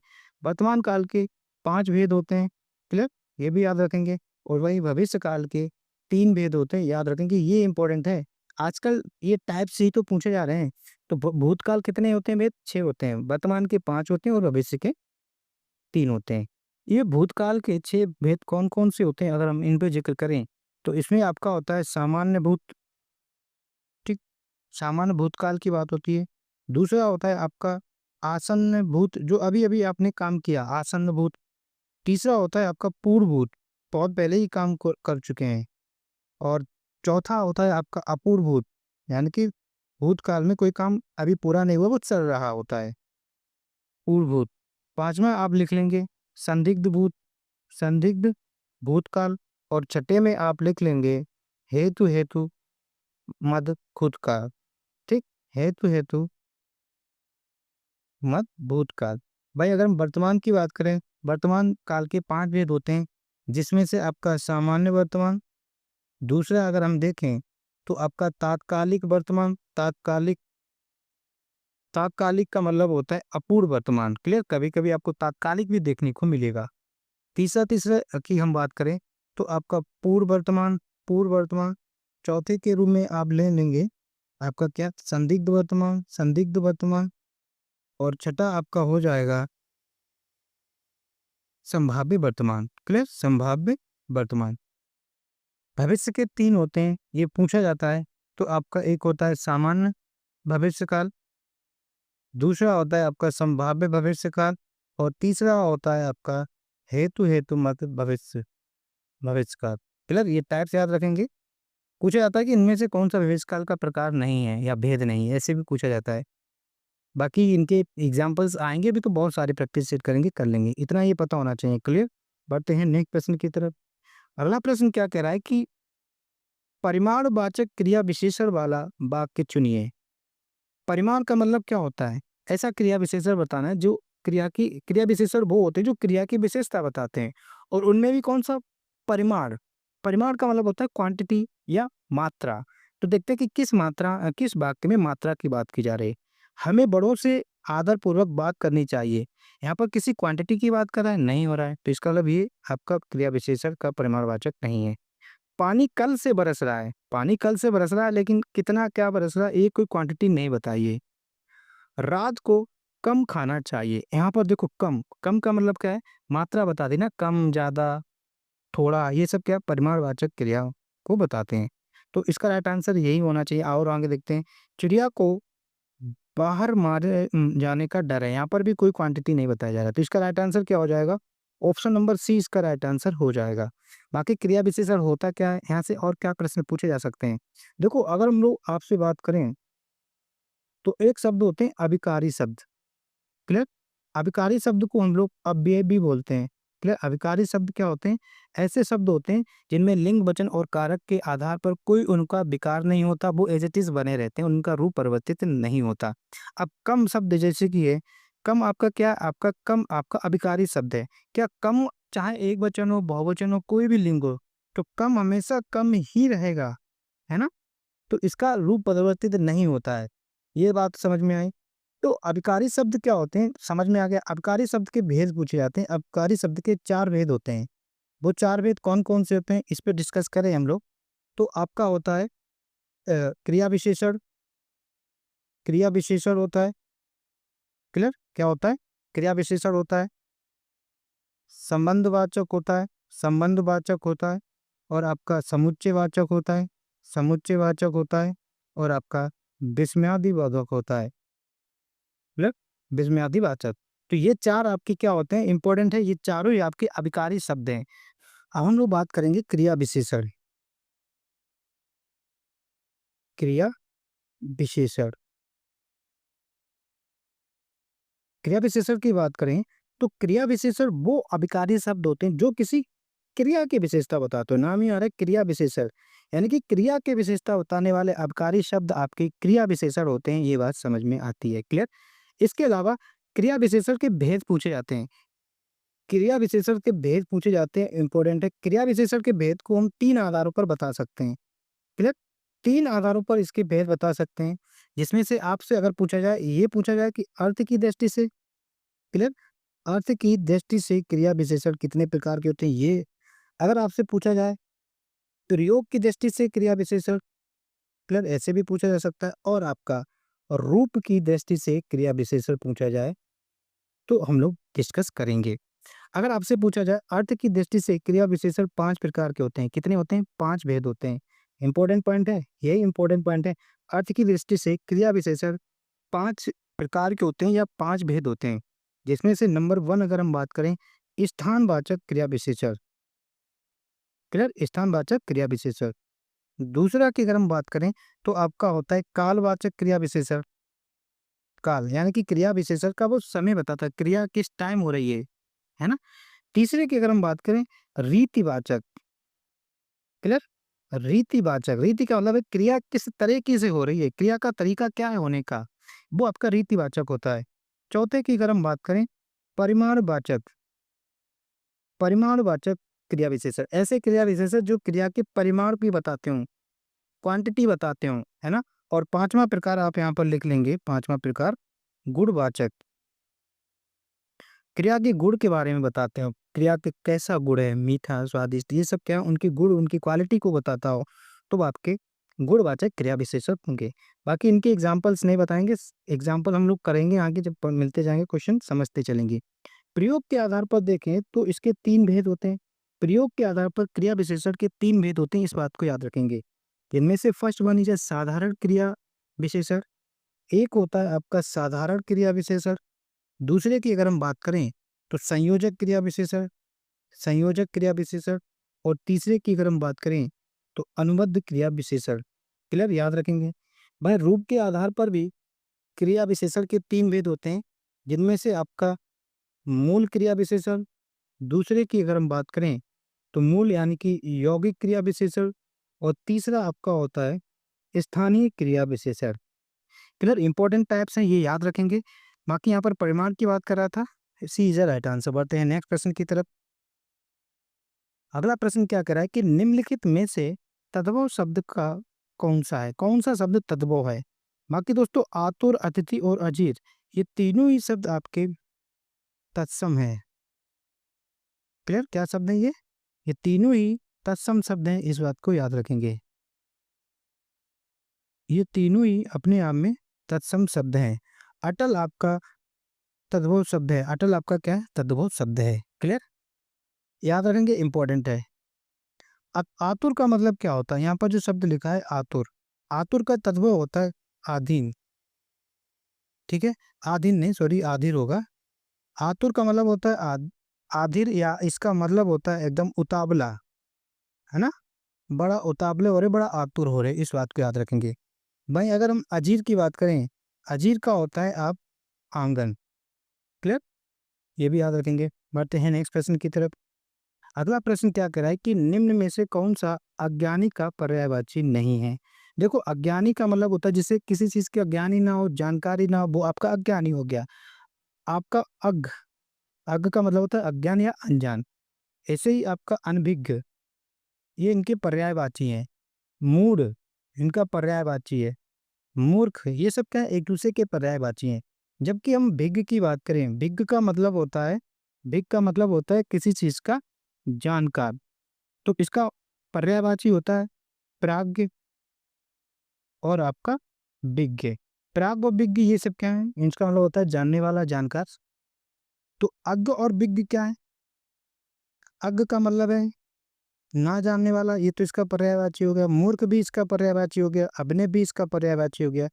विज्ञ इसका पर्यायवाची नहीं है, जबकि विज्ञ इसका विलोम शब्द कह सकते हैं।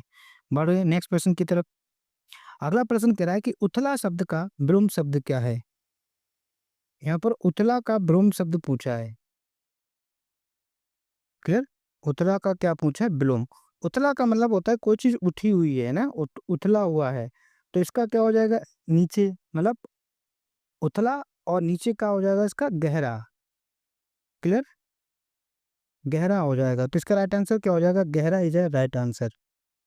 बढ़ते हैं नेक्स्ट प्रश्न की तरफ। अगला प्रश्न क्या कह रहा है कि अंकेचक शब्द के लिए सही वाक्यांश क्या है। ये जो अंकेचक, अंक का मतलब होता है गोद, एक तो अंक का मतलब होता है गोद भी होता है, और अंक मतलब गणितीय संख्या। क्लियर, गणितीय संख्या भी होती है, ये भी जानते हैं। तो अंकेचक का और क्या कहते हैं, अंकेचक को अगर हम कहें, इसे ऑडिटर भी बोलते हैं। अंकेचक को क्या कहते हैं, ऑडिटर कहते हैं। तो अब आप समझ रहे होंगे ऑडिटर का मतलब क्या होता है, आय व्यय के आंकड़ों की जानकारी रखने वाला। तो ऑप्शन नंबर सी इसका राइट आंसर हो जाएगा। इसके अलावा कुछ इंपॉर्टेंट हम वन वर्ड्स की बात करें अंक से रिलेटेड, है ना, यहाँ पर जो शब्द है इससे, एक आपका होता है अंक, अंक का मतलब होता है गोद। यानी कि अगर आपसे पूछा जाए अंक में सोने वाला, जो व्यक्ति अंक में सोता है या गोद में सोने वाले को अंकशाही बोलते हैं। क्लियर, उनके लिए एक वर्ड क्या होता है, अंकशाही, मतलब गोद में सोने वाला। अगला अगर आप याद रखें, अंक यानी कि गोद, गोद में स्थान पाया हुआ, गोद में स्थान पाया हुआ। इसके लिए एक शब्द अगर हम जाने तो इसे कहते हैं अंकस्थ। अंक मतलब गोद, स्थ मतलब स्थान, है ना, ऐसे याद कर सकते हो। अंक में स्थान पाया हुआ अंकस्थ होता है। इसके अलावा आप याद रखेंगे जिस वस्तु को पहना ना गया हो, पहना ना गया हो, ऐसा वस्त्र जिसे पहना ना गया उसके लिए एक शब्द क्या होता है? उसे बोलते हैं अपरहत। अपरहत मतलब होता है ऐसा वस्त्र जिसे पहना ही ना गया हो, उसे अपरहत कहते हैं। अगला याद रखेंगे, जिसे अधिक बकवास करना ना आता हो, जिसे अधिक बकवास करना ना आता हो, ना आता हो, इसके लिए एक वर्ड अगर आप कहें तो इसे कहते हैं अप्रगल्भ। अप्रगल्भ, क्लियर? अप्रगल्भ, प्रगल्भ मतलब होता है जो बकवास ना करना जानता हो। बढ़ते हैं नेक्स्ट प्रश्न की तरफ। अगला प्रश्न कह रहा है कि अंधे को दीपक दिखाना, मुहावरे का अर्थ है अंधे को दीपक दिखाना। भाई उसे दिखता है नहीं तो क्यों दीपक दिखा रहे? मतलब अज्ञान व्यक्ति को समझाना या ना समझ को समझाना। ठीक है, तो इसका या कोई आदेश देना। Option number B is right answer हो जाएगा, ना समझ को उपदेश देना। बढ़ते हैं नेक्स्ट प्रश्न की तरफ। अगला कह रहा है कि होनार बिरवान के होत चिकने पात। ये कई बार आप लोगों ने सुना होगा। मतलब होनार बालक के गुण बचपन में ही दिखाई देने लगते हैं, तो option number C is right answer हो जाएगा। बढ़ते हैं नेक्स्ट प्रश्न की तरफ। अगला प्रश्न कह रहा है कि निम्नलिखित में कौन सा निसंकोच शब्द का संस्कृत संस्कृत पर उपसर्ग है? उपसर्ग आप जानते क्या होते हैं? उपसर्ग वाक्यांश होते हैं। ये भी पूछा गया है कि उपसर्ग क्या होते हैं? वाक्यांश होते हैं। और प्रत्यय भी आपके वाक्यांश होते हैं। ये डायरेक्ट पूछा जा चुका है ये 1 नंबर में कि उपसर्ग क्या होते हैं? उपसर्ग जो होते हैं, ओह! सॉरी, उपसर्ग वाक्यांश नहीं होते हैं।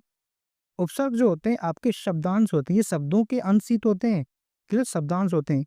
और प्रत्यय भी आपके शब्दांश होते हैं। उपसर्ग किसी शब्द के आगे जुड़ते हैं और उसमें रूप परिवर्तित कर देते हैं, क्लियर? निसंकोच की अगर हम बात करें तो इसका उपसर्ग आपका निस है, तो इसका राइट आंसर हो जाएगा option number A is right answer. बाकी इस उपसर्ग से बने शब्दों को नजर डालें तो आप लिख लेंगे आपका क्या?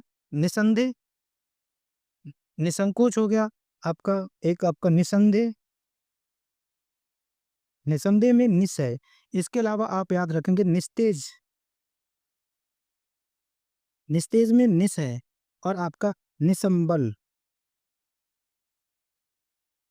क्लियर? इन सब में निस उपसर्ग लगा हुआ है। Option number A is right answer. बढ़ते हैं नेक्स्ट प्रश्न की तरफ।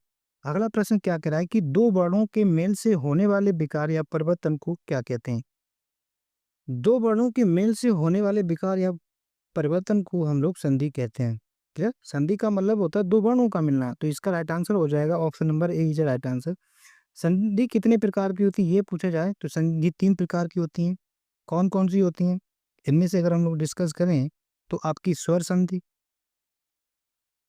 व्यंजन संधि और आपका अ, विसर्ग संधि, क्लियर? ये हो गए। फिर पुनः स्वर संधि की बात करें तो स्वर संधि की भी 5 भेद होते हैं, क्लियर? याद रखेंगे स्वर संधि कितने प्रकार की होती हैं? 5 प्रकार की होती हैं। इस बात को याद रखेंगे, क्लियर? बढ़ते हैं नेक्स्ट प्रश्न की तरफ। अगला प्रश्न क्या कर रहा है कि महा प्लस ओजस्वी का संधि रूप क्या है? यहाँ पर क्या पूछा जा रहा है? महा प्लस ओजस्वी, क्लियर? जब यहाँ पर क्या हो रहा है कि अगर हम इसको देखें, आ और ओ जुड़ रहा है और आ और ओ जुड़ता है तो क्या बनाता है? हम लोगों ने स्वर डिस्कस किए थे कि आ और जुड़ता है तो ये आपका क्या होता है? एक संयुक्त स्वर बनाता है जिसे हम लोग कहते हैं औ। तो इसका क्या हो जाएगा? महोजसी, ठीक? महोजस्वी। तो option number C is right answer हो जाएगा। और ये आपका किस में होता है? ये आपका वृद्धि संधि में होता है, क्लियर? और इसमें कौन सी संधि है? इसमें आपकी वृद्धि संधि है। और वृद्धि संधि में क्या बनते हैं? वृद्धि संधि में ए और ए औ बनते हैं, क्लियर? कोई भी अगर आप शब्द को पहचानना हो कि इसमें वृद्धि संधि है तो उसमें या तो आपकी याद रखेंगे, या तो उसमें आई की मात्रा जुड़ी होगी या उसमें औ की मात्रा जुड़ी होगी। जिस संधि में आपका आई और औ बन रहा है तो वहां पर आपकी दीर्घ संधि होगी। और दीर्घ संधि में क्या होता है कि कैसे जुड़ते हैं? यदि आ और आ, क्लियर? छोटा हो या बड़ा हो, इसके बाद ए आए या आई आए, यानी कि इस आ के बाद या तो ये आ जाए या इस आ के बाद ए आ जाए, तो ये आपका क्या बनेगा? ये हमेशा आपका औ बनेगा। या बड़ा आ के बाद आपका ए आ जाए या आई आ जाए तो आपका क्या बनेगा? औ बनेगा, क्लियर? वहीं अगर हम लोग ये जानें कि आ और आ के बाद क्लियर। यदि आपका ओ आ जाए या औ आ जाए, यहाँ पर हमने गड़बड़ कर दी, ये आपका क्या बनेगा, आय बनेगा, यानी कि आय बनेगा। तो ये आपका क्या बनेगा, ये आपका औ बनेगा, औ बनेगा। मतलब आ के बाद अगर ओ आ जाए या आ के बाद औ आ जाए तो औ बनेगा, पर आ के बाद ओ आ जाए या औ आ जाए तो भी आपका औ बनेगा। क्लियर। तो ये आपकी क्या होती है, ये आपकी वृत्ति संधि होती है। बढ़ते हैं नेक्स्ट प्रश्न की तरफ। अगला प्रश्न क्या कह रहा है कि योगदान में कौन सा समाज है। योगदान, अगर आपको योगदान को लिखें तो आप लिख सकते हैं ना, योग के लिए दान, योग के लिए दान लिख सकते हैं। तो जब किसी भी आप शब्द का विग्रह करते हैं तो उसमें विभक्ति यदि आ जाती है, कारक चिन्ह आ जाते हैं, तो वो आपका तत्पुरुष समास होता है। कौन सा होता है, तत्पुरुष समास होता है। क्लियर। अगर हम लोग समास की बात करें, समास यहाँ पर होगा, समास की बात करें, समास की बात करें तो दो या दो से अधिक शब्दों का योग, दो या दो से अधिक शब्दों का मेल। क्लियर। समाज में क्या होता है, दो या दो से अधिक शब्द मिलते हैं, जबकि संधि में दो वर्ड मिलते हैं, यहाँ पर दो शब्द मिलते हैं और दो से अधिक शब्द भी मिल सकते हैं। समास के अगर आपसे प्रकार पूछा जाए तो समास के कितने भेद होते हैं, समास के 6 भेद होते हैं। क्लियर। समास के कितने भेद होते हैं, समास के 6 भेद होते हैं, इस बात को याद रखेंगे। वो कौन कौन से होते हैं, जिसमें से आपका अव्ययीभाव समास, अव्ययीभाव समास होता है। दूसरा आपका तत्पुरुष समास होता है। तीसरा आपका द्विगु समास होता है, द्विगु समास। चौथा आपका कर्मधारय समास, कर्मधारय समास। और चौथा समास पांचवा आपका होगा द्वंद्व समास। और छठा होगा आपका बहुब्रीहि समास। ठीक, बहुब्रीहि समास। ये समास 6 प्रकार के होते हैं, इस बात को याद रखेंगे। इसके अलावा ये भी पूछा जाता है कि ये तत्पुरुष समास, तत्पुरुष का इंपॉर्टेंट है, तत्पुरुष समास। तत्पुरुष एक साथ ऐसे लिखेगा। तत्पुरुष समास के इसमें भेद होते हैं, तत्पुरुष समास के भी 6 भेद होते हैं। क्लियर। कारक के आधार पर तत्पुरुष समास के भी 6 भेद होते हैं, जिनमें से अगर हम बात करें तो आप लिख लेंगे यहाँ पर कर्म तत्पुरुष, करक तत्पुरुष, संप्रदान तत्पुरुष, अपादान तत्पुरुष, संबंध और अधिकरण। ये 6 होते हैं, इस बात को याद रखेंगे, टाइप पूछे जाते हैं। क्लियर है। बढ़ते हैं नेक्स्ट प्रश्न की तरफ। अगला प्रश्न क्या कह रहा है कि आज की सभा में अनेकों लोग उपस्थित थे, वाक्य में अशुद्धि पहुंचा दी। अनेकों लोग, अनेक का मतलब ही होता है बहुत से लोग, तो अनेकों लोग यहाँ पर अशुद्ध होगा, अनेक लोग होना चाहिए। क्लियर। क्या होगा, अनेक लोग होता है, ये कई बार ऐसा एग्जाम में पूछा जा चुका है, तो अनेकों लोग यहाँ पर अशुद्ध है। बढ़ते हैं नेक्स्ट प्रश्न की तरफ। अगला प्रश्न कह रहा है कि अबलो नसानी अबना नसैयो। क्लियर। कह रहा है कि अबलो नसानी अबलो नसैयो, इसका मतलब ये होता है कि अभी तक हमने खुद को बर्बाद कर लिया, अब नहीं करेंगे। तो ये एक तो याद रखेंगे, ये लाइन ली कहाँ से गई है, ये लाइन विनय पत्रिका से ली गई है।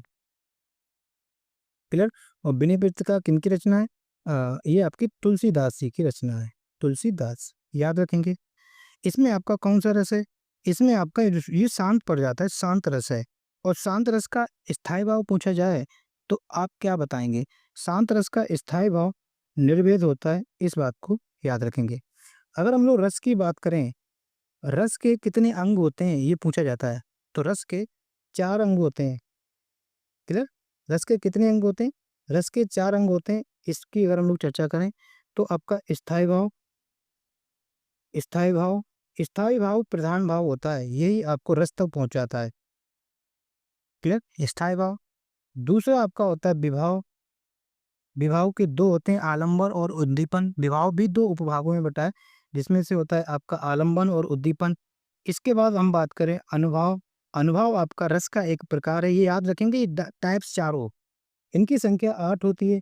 अनुभाव की संख्या कितनी होती है, 8 होती है, पूछा जाता है, याद रखेंगे। और आपका एक होता है संचारी भाव। क्लियर। संचारी भाव की संख्या पूछी जाए तो ये आपके 33 होते हैं। तो रस के 4 अंग कौन कौन से हो गए, स्थायी भाव, विभाव, अनुभव और संचारी भाव। इसके अलावा हम बात करें रस के प्रकार, रस 9 प्रकार के माने जाते हैं, मेनली रस 9 प्रकार के हैं, कहीं कहीं इनको 11 भी माना गया है, बट हम लोग क्या करेंगे, 9 को ज़्यादा तवज्जो दी गई है। क्योंकि स्थायी भाव भी आपके 9 होते हैं। स्थायी भाव की संख्या पूछी जाए, स्थायी भाव, तो ये भी आपके 9 होते हैं, इसलिए रस भी आपके 9 होते हैं। वो कौन-कौन से 9 रस हैं, इनकी हम डिस्कस करें और उस रस का क्या स्थायी भाव होता है, इसकी बात करें। तो सबसे पहले आप याद रखेंगे श्रृंगार रस। श्रृंगार रस का स्थायी भाव होता है आपका रति। क्लियर? श्रृंगार रस का स्थायी भाव क्या होता है? रति।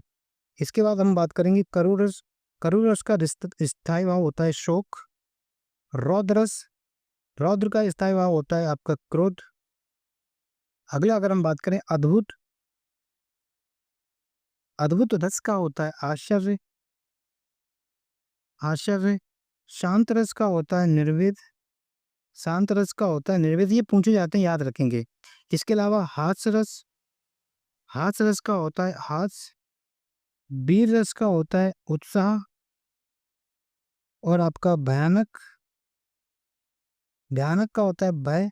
अगला होता है आपका विभत्स। ये इंपॉर्टेंट है, हालांकि सभी इंपॉर्टेंट। विभत्स का होता है जुगुप्सा। क्लियर? ये सभी याद रखेंगे। बढ़ते हैं नेक्स्ट प्रश्न की तरफ। अगला प्रश्न क्या कह रहा है कि निम्नलिखित में से कौन सा हिंदी साहित्य का काल विभाजन नहीं है? अगर हम हिंदी साहित्य के काल विभाजन की बात करें तो इनको 4 भागों में बांटा गया है। हिंदी साहित्य के को कितने भागों में बांटा गया है? 4 भागों में बांटा गया है, याद रखेंगे। जिनमें से आपका है आदिकाल। क्लियर? इंपॉर्टेंट है, ये पूछा जाता है कि कितने भागों में बांटा आदिकाल। आदिकाल को दोस्तों वीर गाथा काल भी कहा जाता है। ये पूछा जाता है कि किस काल को वीर गाथा काल कहा जाता है? आदिकाल को कहा जाता है। इसके अलावा दूसरा काल है पूर्व मध्यकाल। क्लियर? पूर्व मध्यकाल। और पूर्व मध्यकाल को भक्ति काल कहा जाता है, याद रखेंगे। भक्ति काल कहा जाता है। ये हिंदी साहित्य का, इसको स्वर काल भी कहा जाता है। हिंदी साहित्य का स्वर काल किसे कहा जाता है? भक्ति काल को कहा जाता है। तीसरे की अगर हम बात करें तो ये आपका उत्तर मध्यकाल।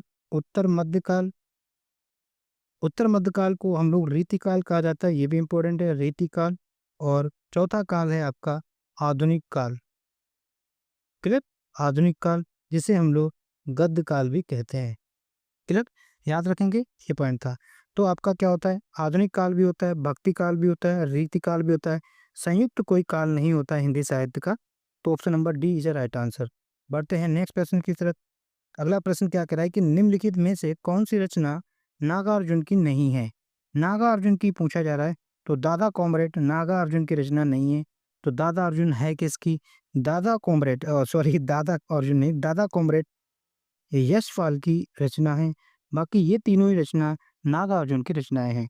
तो दोस्तों ये 30 क्वेश्चन थे ना, तो इसलिए वीडियो लंबा खींचा।